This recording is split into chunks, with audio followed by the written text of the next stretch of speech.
Imps, Commander. Are they not truly the lowliest of all the races?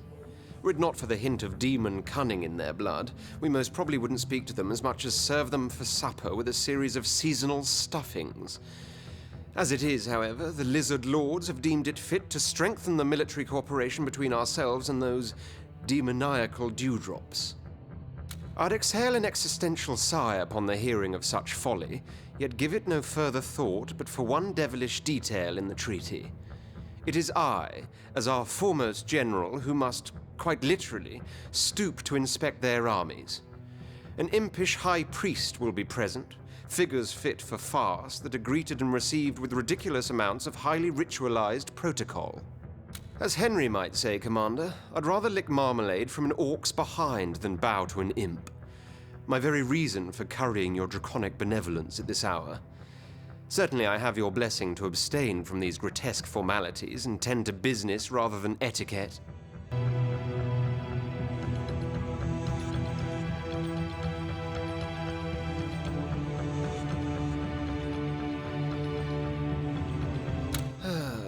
Your wish, my command, et sorry cetera. But if there indeed be hoops, the snapping of little necks will be added to the ritual. Commander, no doubt you rejoice at my swift return from the land of imps, that borough of blight, that cyst in civilization. Returned have I to more glorious heights. The gods I'd thank if I believed in any.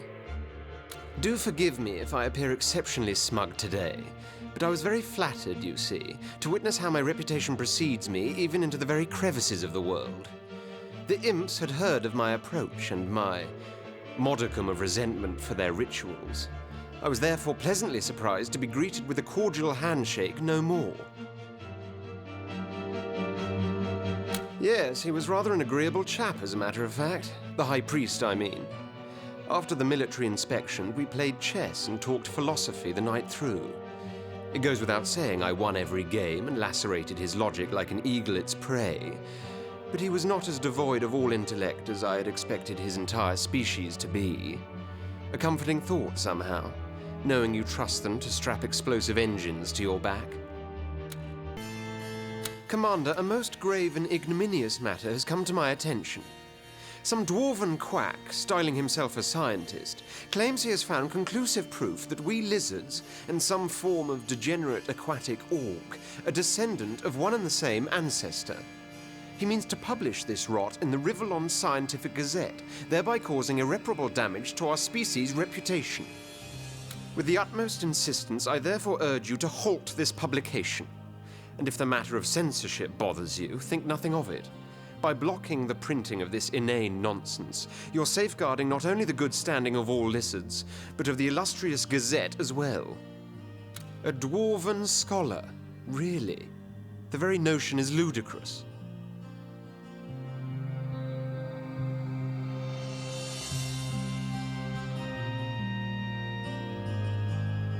Yes, well, I have a few words I've been saving for just such an occasion. He'll recant his aberrant ideas about evolutional origins, unless he wants me to teach him a thing or two about extinction. Well, Commander, I must admit I was, well, not wrong, but a tad less correct than I could have been about Darl's Charwin White Whiskers, the dwarven scientist whose findings riled me so. As it would turn out, his article was far from complete, but the Rivellon Scientific Gazette wanted to publish it nonetheless, so as to make an ill portrayal of us lizards. The chief editor is some exasperating elf, apparently, who was once outwitted by a lizard in a business deal. Of course he was. The researcher's true findings, though, are quite interesting to say the least.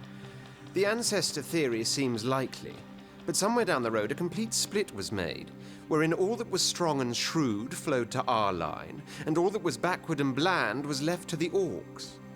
His work is a celebration of lizard triumph in the course of evolution. I have seen to it, it will be published the realm round. There we have it, a dwarven scholar worth his salt. I had thought it as likely as Henry showing a display of wit, but I was mistaken, and that is a phenomenon less frequent than a snowstorm in the deserts of youthful Gaul. If there is one favor you can do for me, Commander, it's to invite Oberon up on one of the observation decks, give him a nudge, and let gravity prove elves can indeed not fly. Then at least he can pester me no more with his aggravating accusations of professional misconduct. He's been prattling on and on about some tiff between some of his sorry sort and a couple of undead as hot-headed as they are airheaded. He even talks of genocide, if you can believe it. Melodramatic little man, isn't he? All of this is supposed to be happening in some rural hamlet newly conquered. No more than a collection of pigsties and whorehouses, I imagine, and I bet you can hardly tell the difference. Yes, I was officially given the responsibility to oversee matters there, but some local undead officer said he'd do the job, and I was all the more glad for it. As you can see, Oberon missed the mark once more. I can hardly be charged for misconduct when I haven't even conducted anything, now can I, Commander?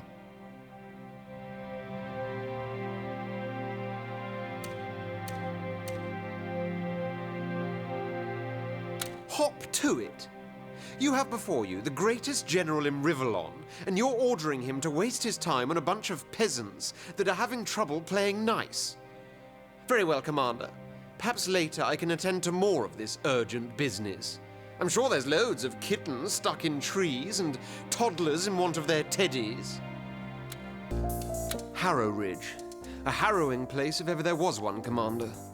When Oberon first spoke of its supposed horrors, I dismissed them as the ravings of yet another councillor shouting for attention. But it was all damnably true. The undead, they were slaughtering each and every elf they could get their bony, sordid claws on. In the name of the Seven. Lunatics, the lot of them. But no skeleton stirs there anymore. They tasted their own medicine by my very blade. The law of the land I set in place and left a kindly old elven landowner as mayor. They'll rebuild their houses lost to zealots' torches, and forget as best as they might the Knights of Blood. To think the idea of a few dead elves made me chuckle as I travelled there. Quite another thing to see 'em lying in the ditches, row on row, gored and mangled. Yet no sooner had my troops restored order than their survivor spirits soared once more, and they swore to reshape their stricken little society. I'll think kindlier of elves in future, Commander. They're a stout lot over there in Harrow Ridge. Good luck to them. Folly has taken hold of Prospera, Commander. Senselessness instilled by an overtly prolonged exposure to the vulgar vagaries of lesser councillors. Words like peace, stability, respect, cooperation are being flounced about as if they really mean anything beyond these walls, as if they are anything more than philosophical placebos intended to make politicians feel important.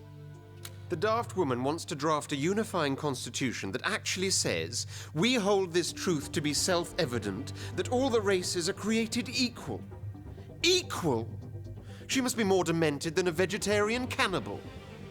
Now, I may drink with a dwarf from time to time, if there be no other company. I may parley with an imp if it's technobabble I'm after. But to call these beings my equals is a sea-spanning bridge too far, and I'd like you to stop Prospera's proposal dead in its tracks.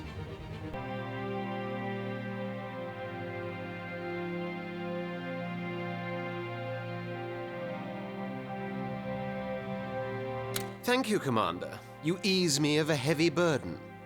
And do rest assured, never shall I maintain that dragons are equal to lizards. Demons from the depths take me, Commander, for I, Edmund, have been a fool.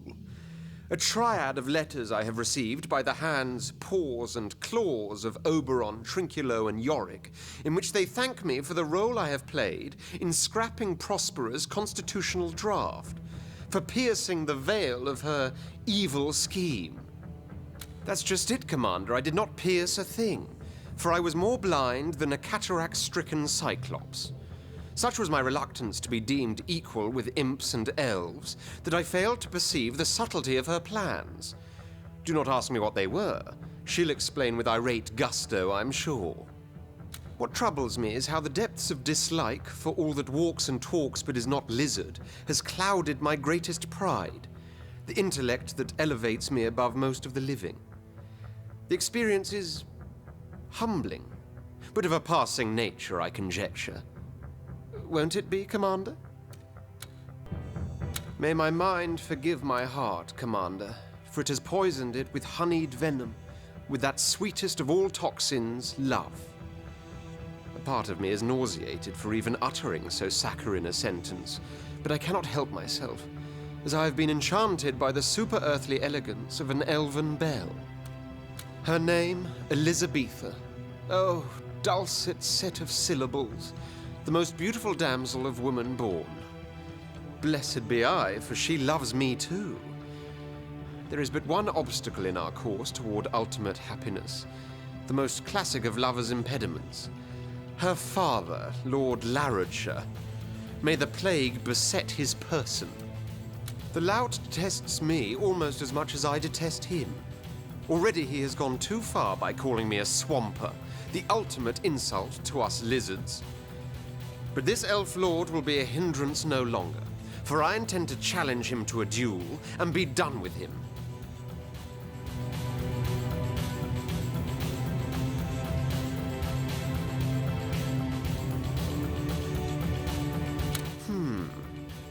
Under normal circumstances, I'd dismiss your advice as a showing of weakness. But reason insists you're right. I'll abide by his scurrilous manners for Elizabetha's sake, even if it takes all my force of will not to slice him open and eat his liver raw. You'll be glad to know, Commander, that I followed your advice. Despite the tactless treatment I received from Lord Larrodshire, I was the very picture of gallantry at a dinner thrown in my honor by darling Elizabetha, during which I amazed them all by my command of elf etiquette in the ancient tongue. As the evening drew to a close and the ladies retired to the music room, the Lord poured me a brandy and apologized for his ill-chosen words uttered during previous occasions. I'm now quite at home when I visit the estate, enwrapped in a friendly warmth, weirdly welcomed by my cold-blooded self. Thus I am the one most amazed, for never would I have thought myself capable of enjoying the company of others, let alone non-lizards. Love conquers all, if you'll forgive the platitude. Whether love be a lasting feeling or a passing whim, only time can tell. You find me in a reflective mood, Commander. The bottom of a wine glass can serve as a gypsy's crystal, you see. Gaze upon it long enough, and times long past come parading afore one's eyes. As you can imagine, I was an exceptionally gifted child that outranked his schoolmates to such a degree I started to shun them, for their imbecility insulted me. The academic world, too, quickly discovered and quickly discarded, had precious little to offer. Clueless they all were, professors and students alike, like flies bumping up against glass. No, it was in the army that I found my true calling, for the enemy I defeat on the battlefield is defeated forever. Those I outwit in combat die. Such is the triumph of intellect, and with each new victory my detest for all that is non-lizard grows. They call it bigotry. I call it logic. And yet things have come to pass aboard the Raven that shed new light on my views. A light that reveals they may have been somewhat distorted. I do believe I have mellowed to a degree, having seen sides of all these other creatures that actually show merit in their own peculiar ways. More often than not, it was your forcing my hand in directions contrary to my instincts that lay at the basis of this epiphany. So I suppose a word of thanks is in order. To be honest, I don't know if I'll ever truly regard an elf or a dwarf as my equal, yet no longer will I maintain their worth to be less than that of an owl's pellet, which perhaps is a first step in the right direction. But enough of this introspection, Commander. Let us fill our wine glasses anew. I'll make it a point of business to converse with humans and so forth, even imps. You know, try my best to appreciate their own unique outlooks on life. Let us hope they will not chill once more the thawing that set in.